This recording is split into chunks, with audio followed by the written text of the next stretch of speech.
warahmatullahi wabarakatuh. Alhamdulillahirrahmanirrahim. Bertemu lagi bersama saya Mas Yono di channel Mas Yono Mancing.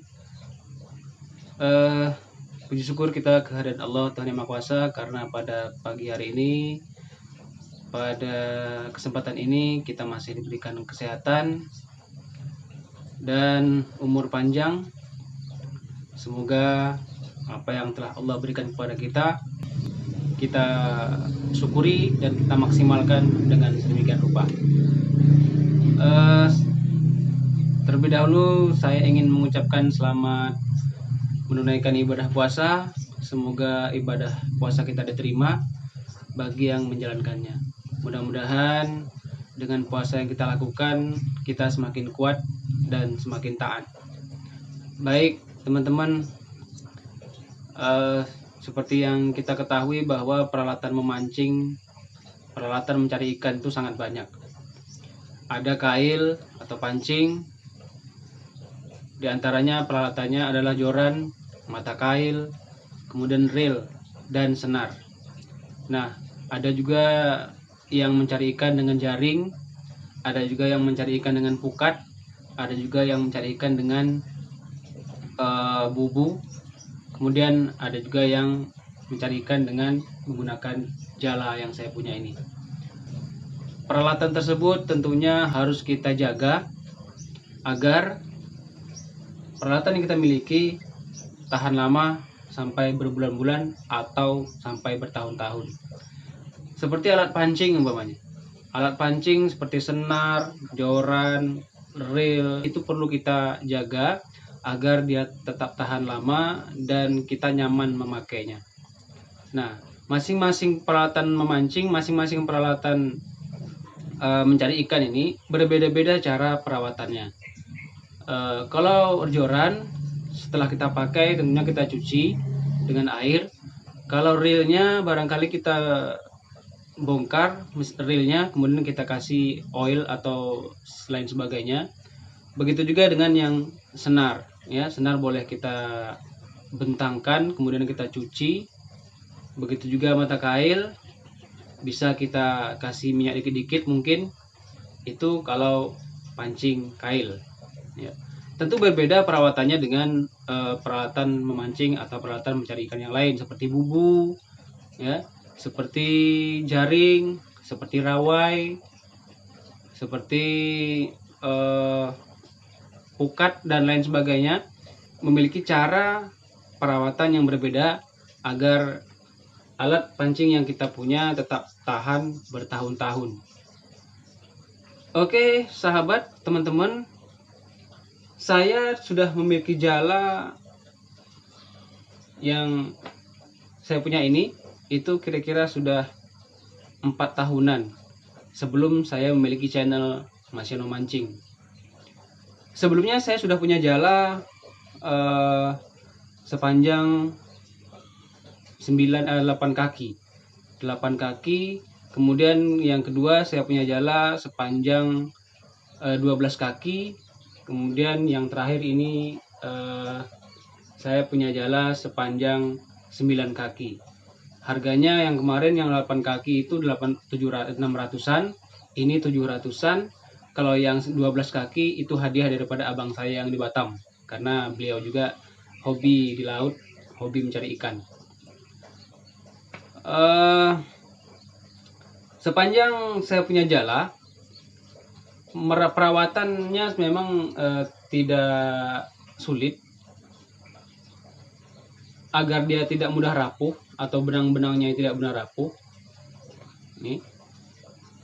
Jadi begitu kita jala, cara perawatannya adalah begitu kita menjala, wajib kita keringkan ya sobat. Wajib kita keringkan. Setelah kering, kita masukkan ke dalam wadah yang tertutup. Ya. Jadi perawatannya seperti itu. Kalau jala, ya.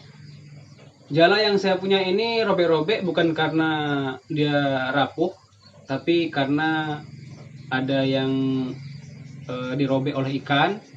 Ada juga yang terobek oleh teritip, ya, teritip atau tiram itu, karena tiram sering nyangkut ke jala ini ketika saya menyempar jala, karena teritip itu sering nempel-nempel di tiang-tiang jembatan. Saya sering jalan di tiang jembatan.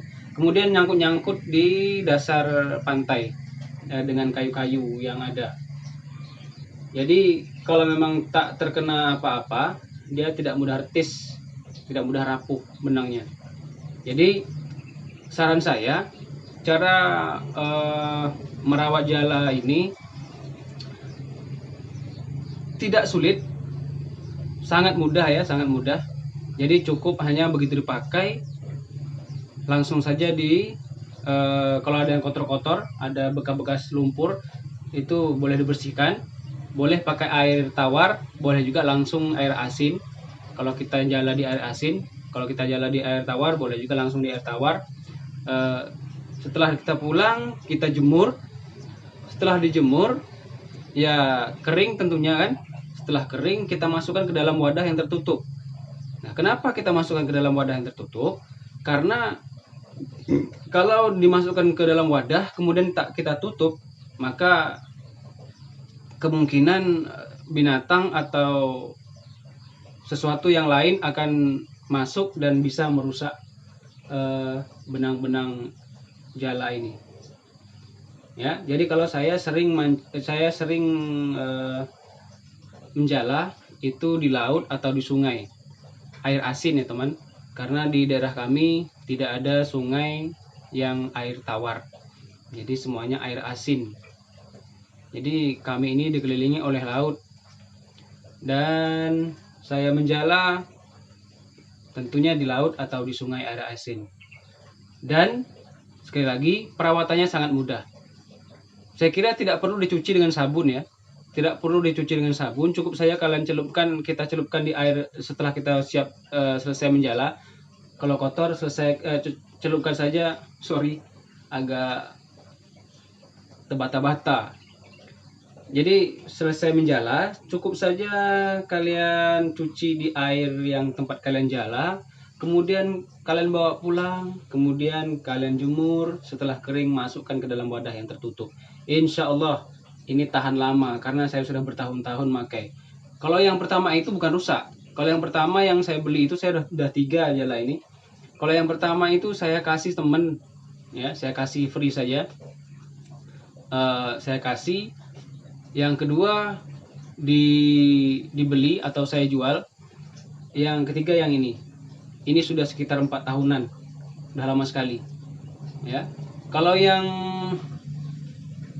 pertama kemarin yang saya kasih teman itu sudah 8 tahunan, mungkin hampir 10 tahun, tapi sekarang masih ada ya, walaupun agak sedikit lapuk-lapuk ya, karena memang sudah sangat lama.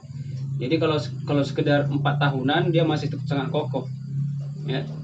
Menurut saya memelihara supaya dia tidak mudah robek, tidak mudah rapuh ya, begitu kita pakai jangan dicuci dengan air sabun ya, jangan dicuci pakai air sabun.